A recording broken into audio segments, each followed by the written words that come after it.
What's up everyone, and welcome to Wednesday's edition of Reptile News. Now I want to start off today by thanking everyone. We're approaching 4,000 subscribers on this channel, and not only that, but 1.631 million total views. It's absolutely amazing. When I look over the statistics, I see that throughout the lifetime of Daily Reptile News, there's been 1,200,000 minutes watched. That means people from around the world have spent 1.2 million minutes of their life watching, and that's absolutely it's astonishing. It really is, considering the low budget production it is. It just unlocked. And that being said, we're going to move on today to Florida, where I mean, all these really jacked up stories really have to come out of Florida. I'm not 100% sure why, but I'm starting to understand why the morning radio show I listen to always has a segment called Only in Florida. But this story is probably one that'll piss you off a little bit. You see, apparently a gentleman was at his work site working where he spotted an iguana that had had its mouth taped shut with medical tape. Now, looking over the pictures of this lizard, this was not something that he just slipped into. This was somebody that taped this lizard's mouth up, and for whatever reason, whether they let it go, whether it got loose or whatever, there's no acceptable excuse for something like this. This is not an alligator that had its mouth taped. This was an iguana, and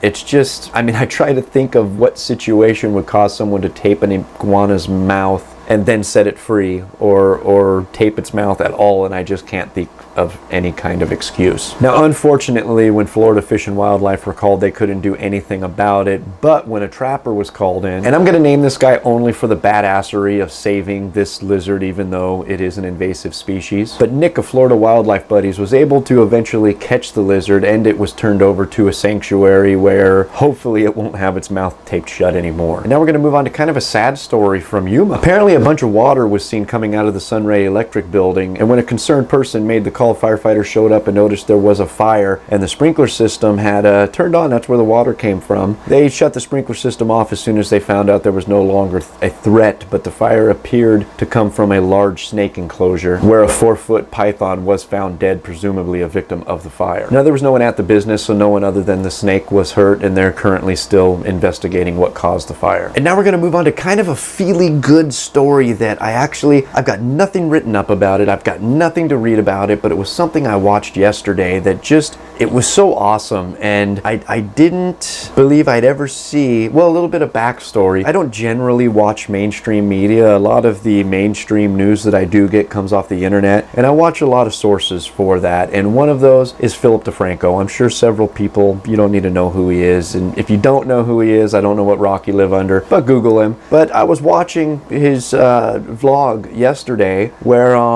actually Brian Barczyk made an appearance, and this was awesome because I've always known Philip DeFranco as being scared, I guess I would say, of reptiles, more specifically snakes, and it was really cool to see Brian come out here to LA, California, and just do his thing with the snakes and the lizards, and it appeared to be a big hit around the office. I'm going to share the video of that on the website, so click the link down in the description if you want to check it out. I recommend everybody watch it. It's just one of those feely good things that we don't get to see every day, and it'll put a smile on your face, I promise. And now we're going to move on to a place on the other side of the planet that we don't ever hardly talk about, Madagascar, where this gecko was found that it's kind of weird. It like sheds its scales when you try to catch it. And I've got a picture up behind me here on the green screen. It's an awesome looking lizard, and a lot of these scientific papers, I don't understand a lot of the big words, so I try not to sound smart and look stupid by trying to pronounce them. So I'm not going to delve too deeply into this story, other than this is an amazing looking gecko, and unfortunately it is greatly threatened because of the amount of deforestation going on over there, and it's believed to only live in little small colonies around the island, and scientists are worried that if the deforestation continues to devastate the landscape, that it will also devastate the gecko as well. The good news, to me at least, is this thing is known about, and maybe people that are causing this devastation can do something to stop it, whether it be try to curb the deforestation in Madagascar, or possibly get colonies of these going in captivity. I mean, know for a fact, as a keeper of reptiles, one of these would be really cool to have in the collection. And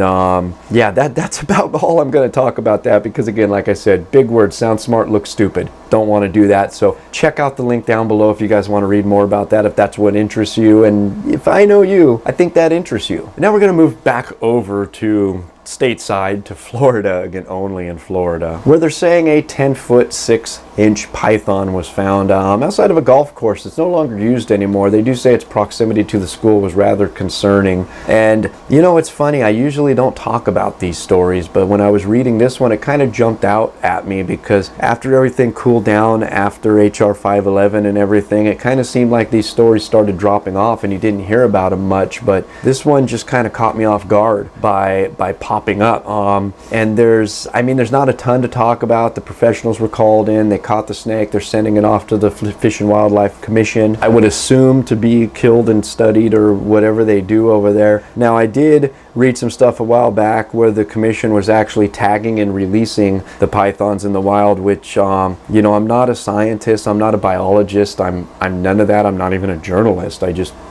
I'm a talker to a camera is pretty much what I am, but I never ever agreed with capturing and tagging an invasive species and then releasing it back into the wild. I mean, I think the whole point for the longevity of our hobby, at least, is to remove these things from the wild. I mean, there's no debate that they don't belong here, that they're not doing any good here. There's a lot of debate on actually how bad they're doing here and what they're doing to our environment, but there isn't really any debate that they're not necessarily great for the environment or that they don't belong here. So I hope this one, I don't want to say I hope it gets killed, but I hope it does not get tagged and released like I've read about before. And before I close this video, I just want to say again, thanks everyone for subscribing, thanks for watching, thanks for sharing, thanks for everything. Share this with all your friends. Let's get up over that 4,000 mark, and yeah, then we'll be happy. We'll have some kind of party. We'll do something special. And that's where I'm going to end today's show. If you'd like to read any more about these stories, that link's right down below here in the description. And as always, if you're still watching, my name is Jason White. Now you know what's going on in the reptile world. Be good to each other, and we'll see you Friday.